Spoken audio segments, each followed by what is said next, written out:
I'm Russ Kickle. We've got another tank tour on this episode of American Reef.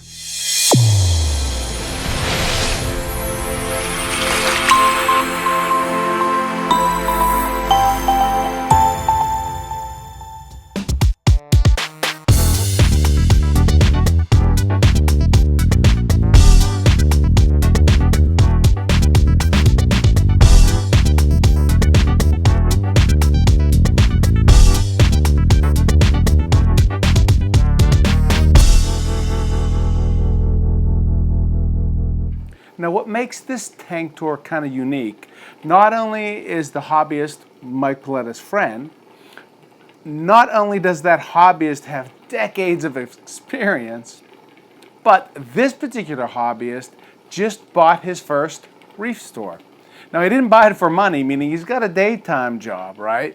But what he did is he bought it because the store was actually closing down, and he wanted to keep the hobby alive in his area. So as part of that process, he purchases a reef store. Now, with that being said, that gives a little different slant to this interview or this tank tour because, again, through his eyes, you can kind of see the development over time and why he's doing and what he's doing and basically how he's going to supply his store with the frags. So with that being said, there's a couple points in this video just to point out. First one, 30 minutes into it, again, approximately half an hour, Mike will talk about basically the effects of pH on coral growth. If that's something that you want more information on, dive into the Bulk Reef Supply YouTube videos.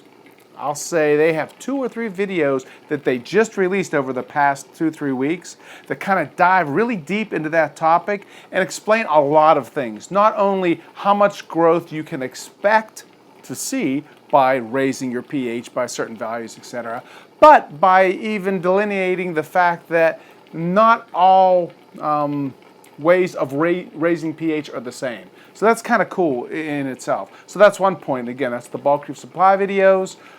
There's probably 2 or 3 of them out there out on YouTube.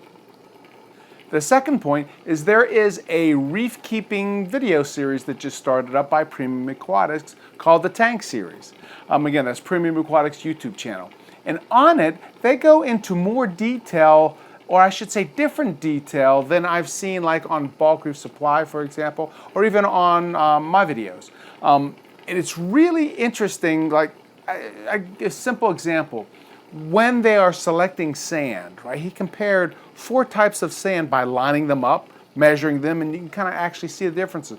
And that was one of those things where I found that very useful and, again, a different kind of slant. And again, that's the Tank Series videos from Premium Aquatics. So again, very much worth checking out. And then lastly, if you're a new hobbyist and you're looking for some of these cool corals, right, whether the corals that you see today or frags, etc., and you're wondering, you know, who you can trust online to go get them, again, that would be Top Shelf Aquatics. So just check out topshelfaquatics.com on Google. That'll take you over there. They have Facebook pages, etc. But either way, they have probably the nicest corals I've ever seen up close and in person. And to boot, right, you've met one of the owners, and they're just good, honest guys that I want to try to help promote and succeed in this business. So if you're looking for some corals, check out topshelfaquatics.com. Now, with that being said, let's introduce you to Kevin and his reef.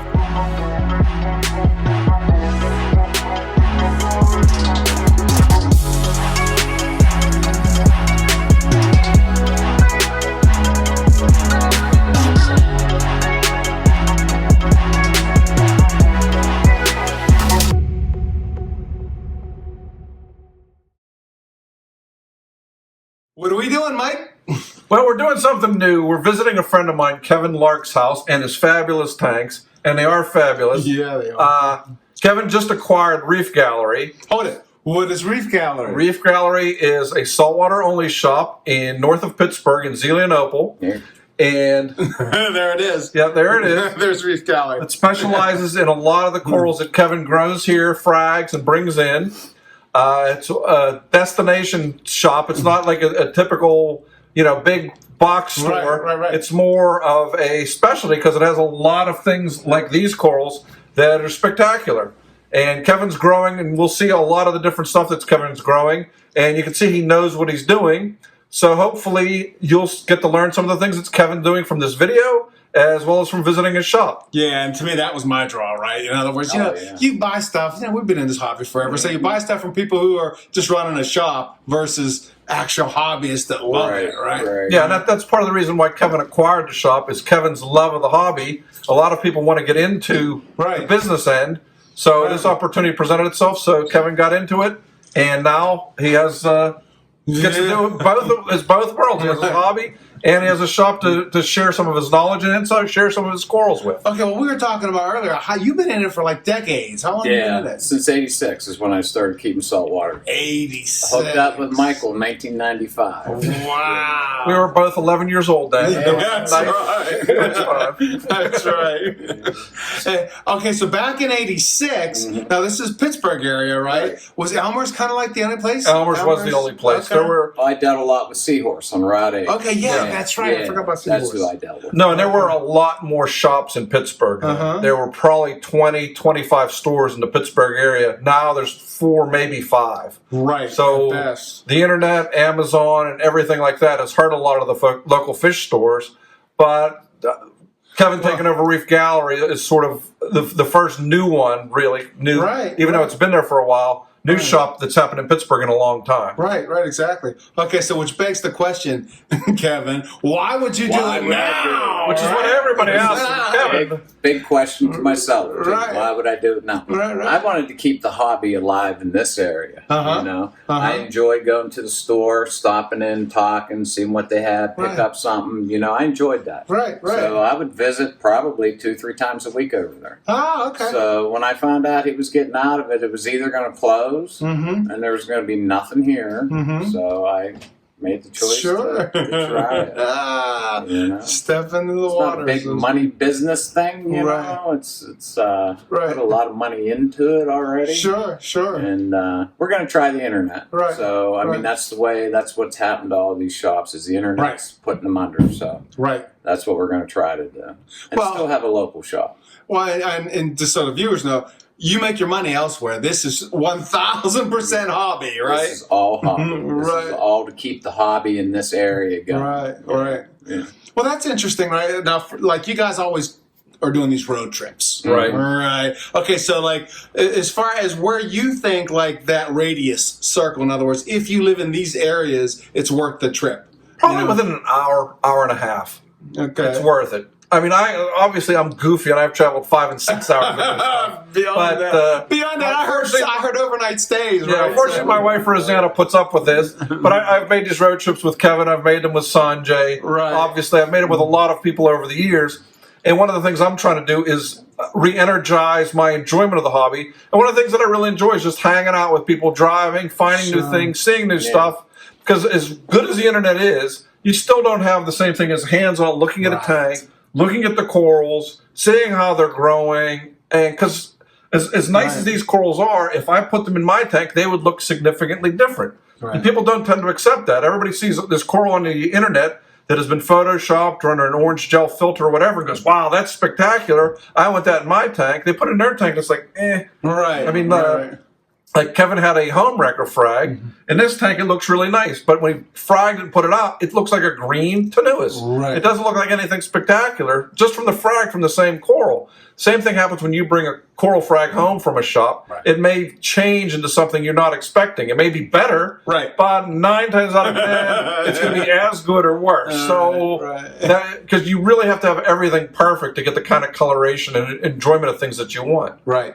Well, I guess so to that point, as soon as we walked into this room, that tank popped. Right. I mean, it was like, I can imagine. It's kind of dark in here, so whenever you open that door and you walk in, it just catches your eye right away. Yeah, at night, whenever there isn't any light from behind, it's even more like, it's like when you walk into Worldwide Coral and you walk in from that sun into the blue light. Here it's the same kind of thing. It's just a spectacular grouping of corals with really nice coloration, nice growth. I mean, really healthy corals that he's doing. Right. Well, okay, so to that point, how long's that tank been up?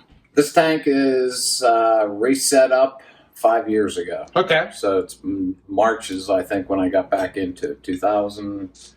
13, Yeah, 14, 13. 13. Yeah. Okay, so you got 5 years, and did you start with little plugs or? Oh yeah, everything was all small, half-inch, 3/4 inch pieces. Yeah. Right, they drive me crazy, right?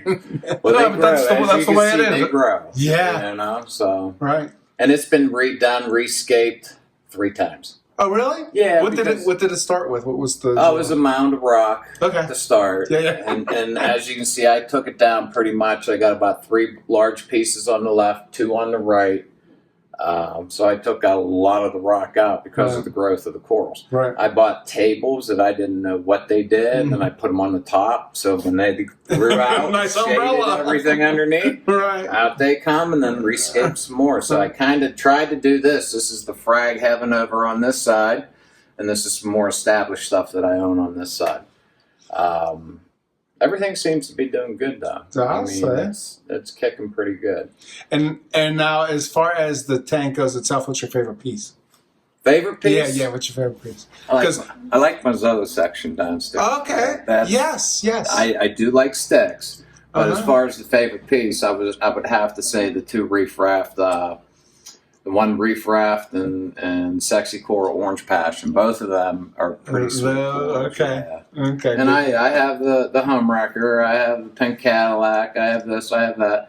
Those orange passions are pretty nice. Both lights, white and blue. It doesn't matter. Right. It doesn't matter. Right. Yeah. And you like blue, right? I mean, that's one thing because I love blue all the time. Yeah. As soon as they kick on, it's 100% of the blue, the royal, the UV, and then I'll slide the whites up during the day a little bit. And max is 40%. Okay. And then they come back down. It gets probably the whites at 40% for about 4 or 5 hours. Okay. And then it slides back down. Well, let's go through the whole thing because remember, what I try to do is give everybody a recipe, right? Oh, okay. In other words, so for people that want a tank like yours, what's the lighting schedule, first of all? Well, I mean, lighting schedule comes on at 9 a.m., goes off at 9 p.m. We're getting about... Kevin goes to bed at 9 p.m.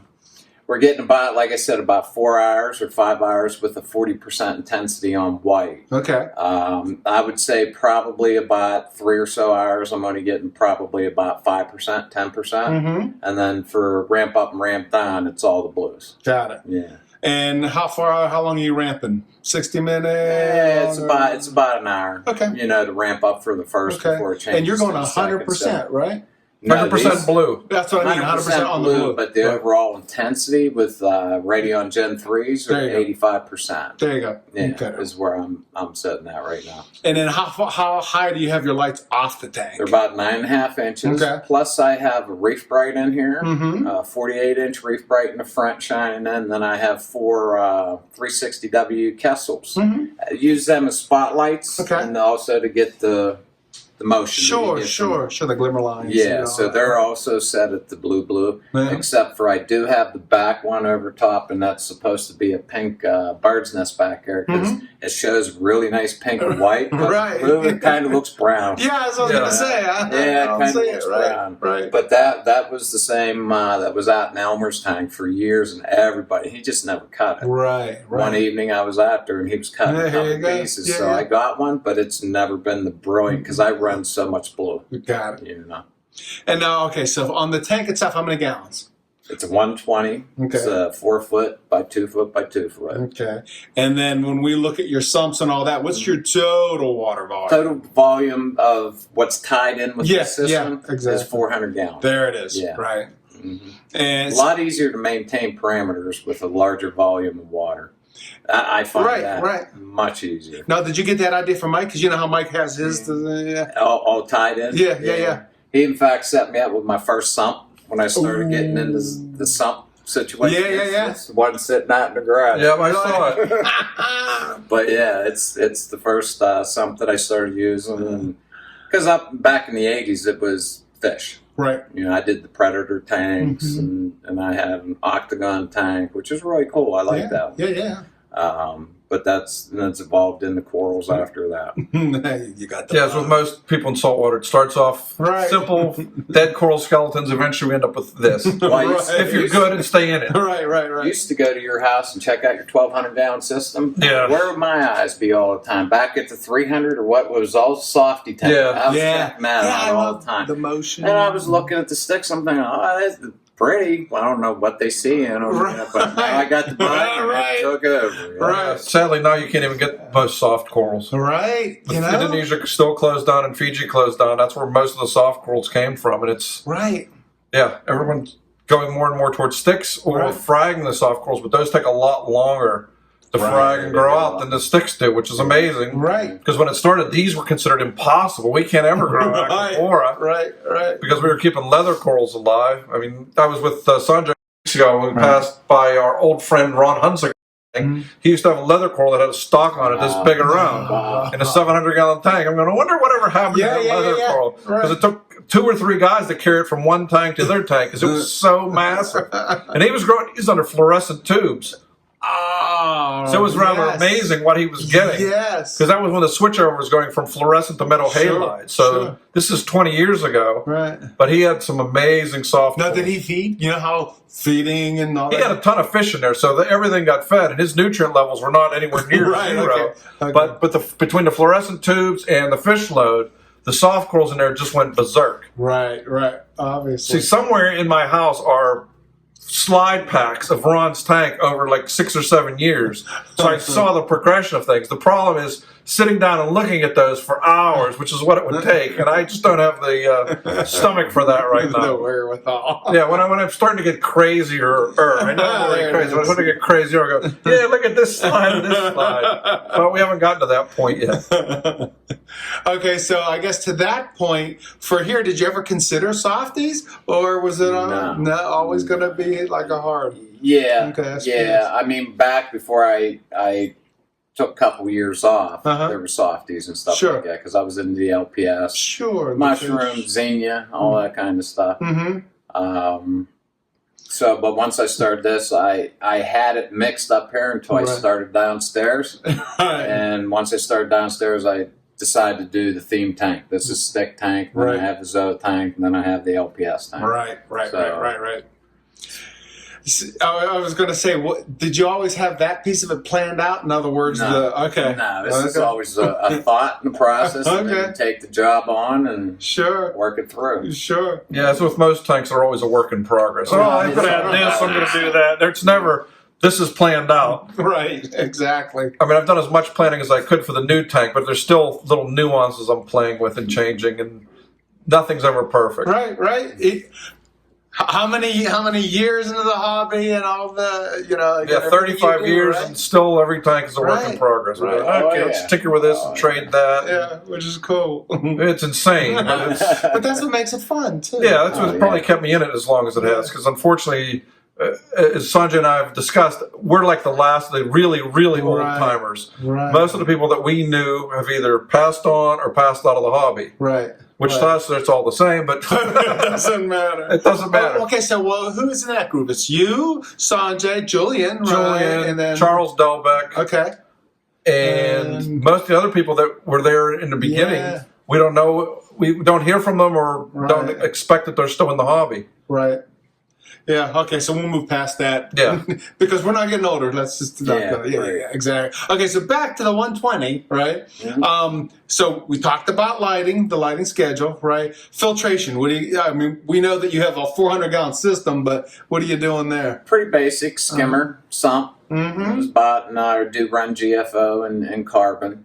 GFO just recently, probably in the past 4 or 5 months, I've been cutting it out, shutting it off. Okay. Running very little, so the system kind of after like 4 years really settled in pretty nice.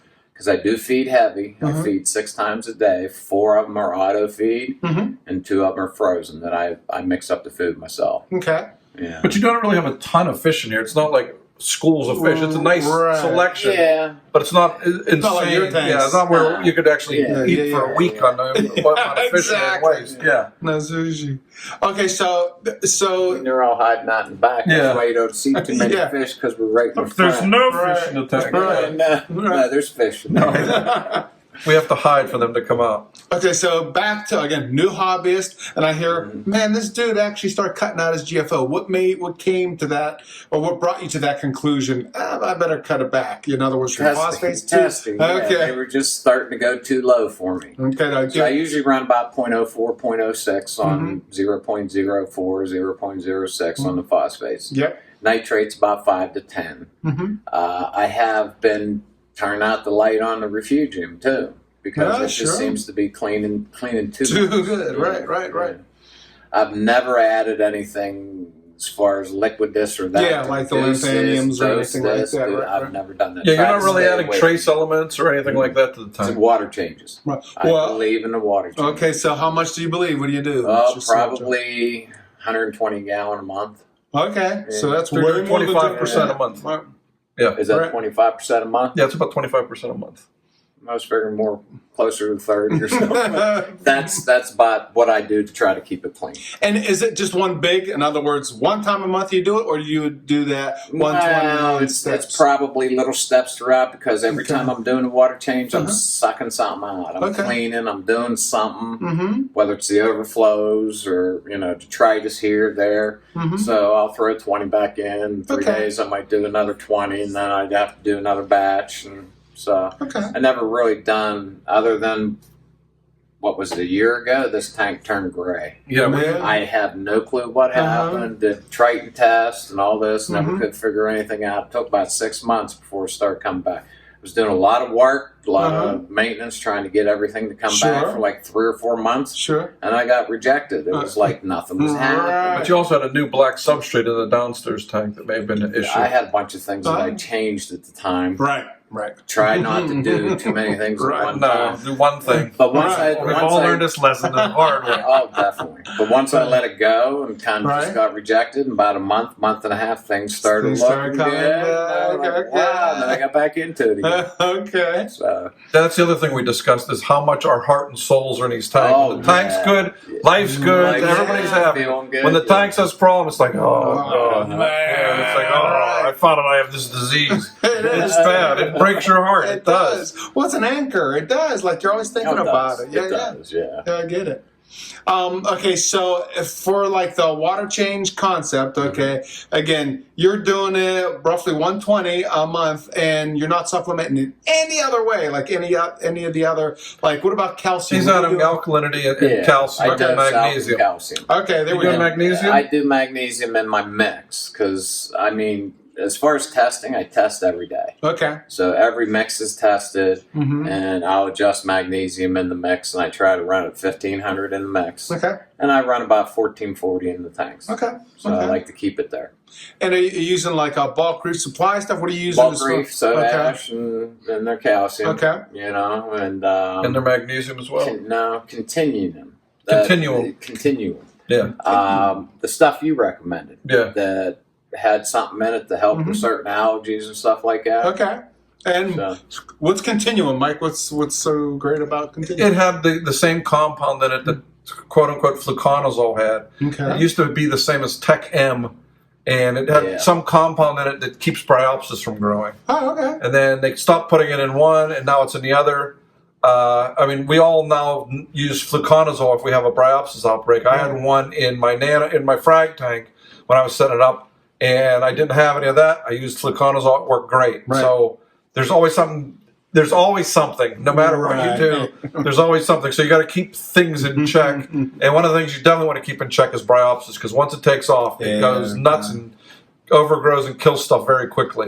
Far faster than I ever imagined an algae could grow. Unfortunately, been there. Understand exactly what you're saying. Yeah, we could feed countries if they would just grow bryopsis and something would eat it. Right. But pretty much nothing eats it, because if you ever tasted it, it is incredibly bitter. Did you actually taste it? I actually tasted it. Dedication to the hobby. No, I want to figure out why nothing would eat it. It is. I want to know why they won't eat it. Yeah, I want to know why they wouldn't eat it. It was just, it was like bitter. Gasoline and vinegar mixed is what it tasted like. So it was not pleasant. So I imagine these tanks have other things to eat than bryopsis. But so what I've done for the hobby. That's what I was going to say. Getting back to your contributions, etc. None of those articles and all that. No. It's taking it for the team. And before I tasted it, Rosanna checked and said, "Make sure my insurance policy was paid." Because we don't know how toxic it is. That's right. It could have been. What did he die from? Eating bryopsis. That would have been an interesting thing in the obituary. Died from a bryopsis tasting. Oh, perfect, right? That's how I want to go. Yeah, exactly. You're going to do it.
Okay, so again, with the the calcium, alkalinity, magnesium, nothing else, no strontium, nothing like that. Okay, None of that. And your I rely on the salt, the water salt changes. Okay. Yeah. Yeah, you notice he doesn't have a ton of coral and algae Well- growing anywhere. That's because he doesn't add those strontium in, Well, that's what which is a plus and a minus. Well, I was going to say the tanks are like stupendously clean, Yeah. right? I mean, like the first thing you notice it's the clarity. I got the clarity in the water. I got patches of green everywhere. In Yeah, but he had poor turn on Tracy the here white last light. night with a Turn on toothbrush the white taking out light. every last morsel of algae. I keep the coralline off the glass. I mean, you can see it grows up here. Both the walls are covered, Right. overflows, but the glass I keep clean. Well, how do you get in the back? Because you still have frag racks and you got your rocks and Frag racks are all movable, but when I landscape, that's my other business. Okay. Landscape. Yep. When I landscape the rock, I make it so I can get in and clean the glass. There we You go. can clean it as fast as possible because I Sure. know stuff grows and people put stuff up by the glass. You're never going to clean it. right, I mean, you saw the tank downstairs. The 90 in the back is just solid. right. Because I don't touch out. Right. But I think a tank looks a lot sharper when it's Amen. all panels of glass. Amen. That's what I do on my new tank. I just love Yeah. that look. Yeah. Right? Yeah, and you gotta plan for that to make it easy and quick. And okay, so the actual cleaning of the glass and all that husbandry stuff. How long do you spend a week on that, or a day, whatever? I would probably clean the systems, probably the glass, probably twice a week, almost. Okay. It probably goes up to 9 days. Okay. If I get 4 days, Okay. 9 days. So nothing. And it takes outside. probably about 2 hours to go through all the systems. Okay. Yeah. Well, that's a little bit longer than 'cause Yeah. Well, I got 3 tanks that I'm cleaning. Yeah. So. Well, okay, so let's talk about that. So, 400 gallons. Actually, there are 3 tanks in here. And a so, there you go. And a sump. Cato I don't tank. touch the sump too much though. I don't put no light on my sump. Mm-hmm. Just suck out the detritus every once in a while. Mhm. Clean the pumps about every 6 months. Well, let's talk about how big is the sump? 75 gallon. Okay. My original tank back in '86. Ah, really? Yeah, See? it's now a sump. Okay. And so again, no light on it, and that's No where you light. have your skimmer. Skimmer, pumps, heaters. Mhm. All my probes are hanging in there. So things stay clean themselves when you don't have a light on it. Sure. I got in each chamber, I have a little tiny pump keeping Mhm. everything moving. Okay. So Okay. that helps too. Sure. Yeah, so the skimmer works. Mhm. And as far as kind of if your water, a drop of water, how does that flow? Meaning, it leaves. Say this is the starting point in this Yeah. tank. Does it drop straight into the sump, or is it dropping into the other tanks, or what do you got going? When I originally set this up, it dropped into the 90 down below. Mm-hmm. And then the 90 dropped down into the sump. Mhm. And then it got pumped back up in here. But all my dirt and everything from this tank's going into my 90. Sure. Don't help that. out. So Right. when I redid it, when I got back into it, I direct plumbed both tanks will drain into the sump. Okay. So then they have their own return pumps and they're Yep. constantly just going back and forth there. Yeah. So it's kind of like a hub and spoke concept. Right. Okay. And then you have the versus- third tank is the Third Zoe tank. tank. Drains right back in, and that also it's a 6 foot 120, Mhm. but I had it sectioned off in 3 different sections. So I got like a 30-inch section. I do my zoes in. Which is I have a awesome. dead zone in the center that Mhm. I put a top on. It's all dark. I just keep rock packed in there. Mm-hmm. And then the last section is where I grow the Chaeto. Mm-hmm. So that one drains back into the return section with these 2 pumps for the other 2 tanks. So if I get copepod and all Mhm. that stuff coming out of the Chaeto, Right. it'll get sucked or blown into Sure. these tanks. So everybody Yeah, benefits. exactly. No, okay, so now the opposite, meaning, when something bad happens, it might affect the other ones. Does that ever happen? Oh yeah. Yeah. Yeah. Oh, that's Oh, the, Oh the yeah, you good got news, them all bad tied news. together. Yeah, They're all connected Kinda and it's spreads easy, but Yeah. if you get a fish with ick or anything like that, so you quarantine everything before you put it in the tanks. Yeah. Yeah. Yeah. Well, okay, so to that point, when you had remember the issue 6 months ago where it's all Yes. kind of gray? Yes. How did that affect like the Zoa tanks? And That just basically went into the SPS. Okay. That's what it was So that affecting. didn't- okay. Yeah. So they're supposedly the harder to grow, and they Sure. show the symptoms first. Right. You know, something going on. You learn to know your corals, which ones will show you this, which ones will show you that. Right.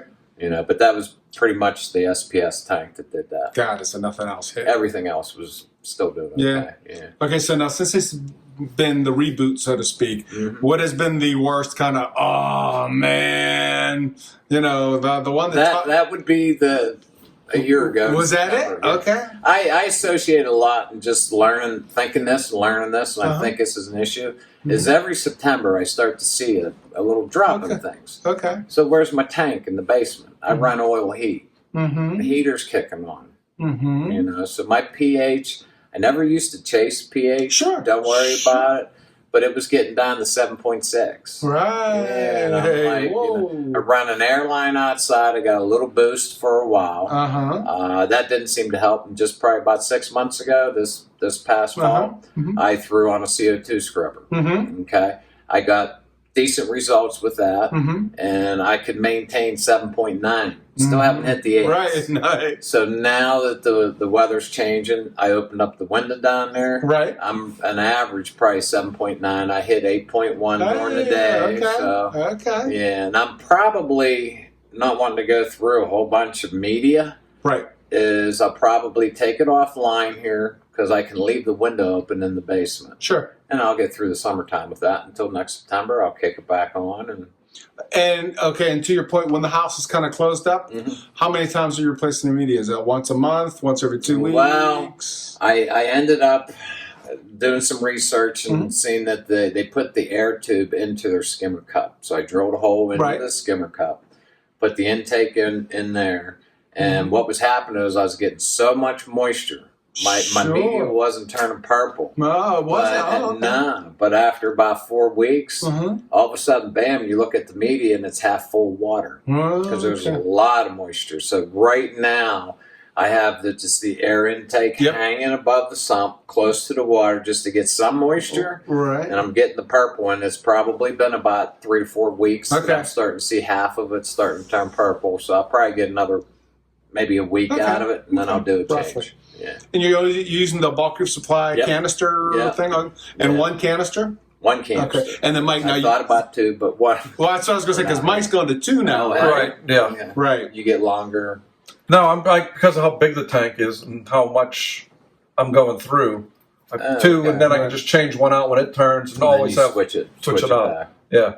Plus, I have the window open now, so that's also made a difference, which I couldn't do before. Once you open the window, bam. Yeah, the pH is up at 8.1, 8.1. That's what I was going to say, where you at. Yeah, my goal is to get it to 8.3. So actually, one of the things I'm looking at doing is adding, believe it or not, a trickle filter, basically a degasser to drive off the CO2 and to get the pH up a little bit higher. I've been talking to my friend Andre Mueller. He suggested this. Basically, it's a plastic drawer system I bought at Walmart for $12. Right. It's going to have biomedia or reborn in the top, bio balls in an egg crate, and then flow back into the tank. So the water's going to come out of the sump or the frag tank, trickle over that, and by doing that, if that works and brings it up some, I may add a second one and have it basically be 3 feet of trickle. No, you don't have to light it? No. Really? No. Okay. And I'm going to have, in the bottom of it is an air stone. Okay. To obviously shoot air in and make it as open as I can. Okay. So it's another just trick to play with. Sure. As I said, even though I've designed this tank as close to as perfect as I could, there's always a little bit of tinkering to do. Because as with Kevin, in the wintertime, pH was never getting to 8.0. Now that I can open the windows, 8.1, 8.15. So I'd like to get it to 8.3 and have it drop to 8.0 in the wintertime. Okay, so back up again. I'm a new hobbyist. Why do I care about pH? Well, from some of the stuff that Bulk Reef Supply and Jake Adams and several other people have found, basically what they found is higher pH leads to faster coral growth rates, as long as your alkalinity, calcium, and magnesium levels are not the limiting factors. So if you keep those up, you tend to get faster growth, along with a higher pH. So it all runs together. And only in stonies or all? That's what will be interesting to see. Okay. If some of my other corals also grow faster. Right. Well, I was going to say, do it to your sunlit tank upstairs and see if your singularia grows anything. The sunlit tank has a pH of 8.4. There you go. So they're sucking everything out of the water. And in the summertime, I have to go to a water change every 2 weeks because not only are they growing fast, they're taking everything out of the water, but they're also producing a lot of waste. Even though there's not a ton of fish in there yet, the amount of waste they produce is pretty impressive. Yeah, well, I was going to say, even the colors the last time that we taped that, Man, it's banging. I mean, I thought it was nice before, but it's really banging now. Yeah, well, you got to see it now with the big clams in it. Yeah. Well, let's hear about the clams you got. Well, I got 2 big Tridacna Maximas blue that are 6 inches, and I just got 2 blue squamosas. Sanjay had 2 awesome blue squamosas, so I had to get 2 awesome blue squamosas as well. See how they do in the sunlight tank. They've not been there very long, but in the sunlight they look like. I bet. Looking at clams from the top of the sun is a pretty impressive display. And that's the benefit of having all my tanks, so I can look at them from here down. Right. That's, as Kevin and I discussed, that's the one shortcoming. He has to climb it and back over a thing to look down in the tank. It looks incredible from the top, but no one else gets to see it but Kevin when he gets to go and do this. Right. Oh, so that's a good topic. In other words, we talked about that a little bit. Again, new hobbyists, and every new hobbyist wants to put a tank in the wall. I'd never do it again. Okay, let's talk. Yeah, let's talk about that. Yeah. Let's tell everybody why. Well, my initial was going to place something. Right. You can't come out here and look where you're holding it and blowing it. So that's the initial. Right. But it's the hassle, it's the maintenance, all the maintenance you do with the saltwater tanks. It just requires a lot more. Right. Cleaning things. If you have a magnetic cleaner, I can never go around the corner with it. Right. So, yeah, there's just a lot of issues. And I've upgraded this tank, my 90 that was in here. There's not a lot of room in the back of this room. I went to a 120, and it's the same dimension lengthwise, but it's 6 inches deeper. Right. So that really limited the space back here, but I wanted a bigger tank. Sure. So I put the max that I could put in here. Right. So. But you've also been smart and you have all the equipment away and not underneath. Yeah. Because the worst is you have a tank and a wall and then you have everything underneath the tank. Exactly. And there's nothing in here. No, you can't really work on that. But that's about it. Right. So again, new hobbyist, the tip: if you really must, don't. But make everything easier to do than you think it should be, because then you will do it. If it's not easy to do, you're not going to do it. Make it easy. Because over time, the first year you're all gung ho. After a year, you're going, I don't want to go under there again. I don't want to clean that skimmer. You make it easier on yourself. You're much more inclined to do the stuff that you need to do and do it quickly, efficiently. I mean, you spend 2 hours because of how difficult this is to work on. I'm not spending 2 hours a week doing maintenance and cleaning stuff because everything's right there. Yeah. Dump out the skimmer, clean it takes 5 minutes. It used to take me an hour and a half. Right. Do the glass, I have a magnet, goes all around, it's done. Right. I mean, I planned this, but I didn't realize how much more free time I have to do fun stuff. Right. Like read and other things. Right. Because I've left myself space to do that. Well, here's a good question. Now that you have that time, is it more enjoyable? Yeah, I can sit and enjoy the tank rather than always tinkering on, I don't have to do that now. I mean, because don't get me wrong, I like tinkering, so it's part of the tinkering is enjoyable.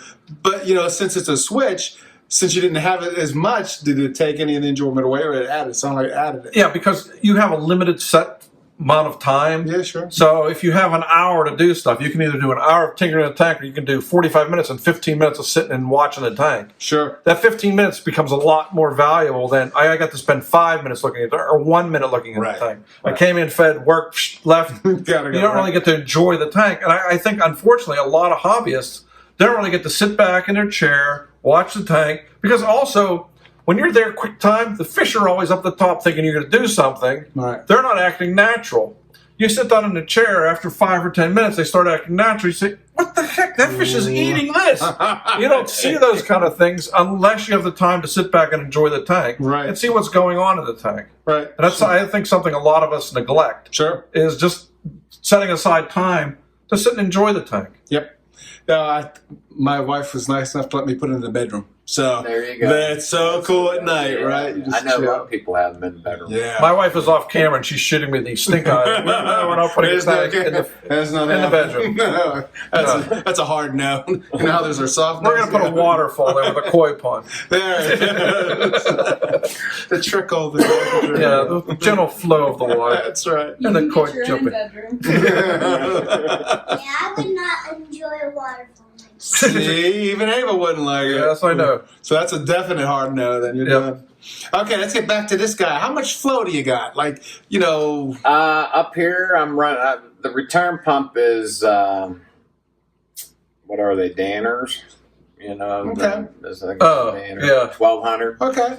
Then I have an MP40 and a gyre. Okay. Here for I like the gyres. I Okay. mean, they provide a nice linear flow to get movement everywhere. Mm-hmm. My plan is to throw another gyre on the other side, and maybe put the MPs down lower behind some to get a little bit more flow. Sure. You know. Now, why would you do that? Meaning, it looks like you got great growth with the flow that you have. I am a big believer. I mean, the water movement that I get, I got them cranked up pretty high. Mm-hmm.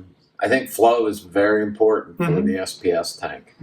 You got to keep the skin clean. Sure. Nothing likes to settle. You get any settlement on them, that's where you start getting some issues. Yeah. So you got to keep some good flow going. Yeah. Now, if you put one in the back, wouldn't it also blow a lot of the detritus that accumulates underneath here? Make it easier to clean? Actually, when I go in there with the turkey baster, Michael, the only spot over here is really where I get stuff falling. That's it right here. So my idea is the gyres on this side is put another one on that side and have alternating where I can push it off. Yes. And not get the one dead spot over here. Because I do have zoas that I couldn't get out of this tank, and they kind of grew, so they stayed. I was going to say, I saw them back there. There's a couple pieces in here that aren't stick related. Right. Yeah. Well, okay, so to that point, how do you make sure that they don't screw up the other sticks, so to speak, right? Meaning zoas, they'll climb on anything, right? Yeah, they kind of Gotta go out and pick them off of I'm things. still watching, but the jack-o'-lantern here seems to be growing over top of the zoas, holding them back. Okay. Every once in a while, I'll see a patch of zoas float on by because they're just trying to get back out to the light, and they let go. Right. So, haven't had an issue with the zoa taking over a stick yet.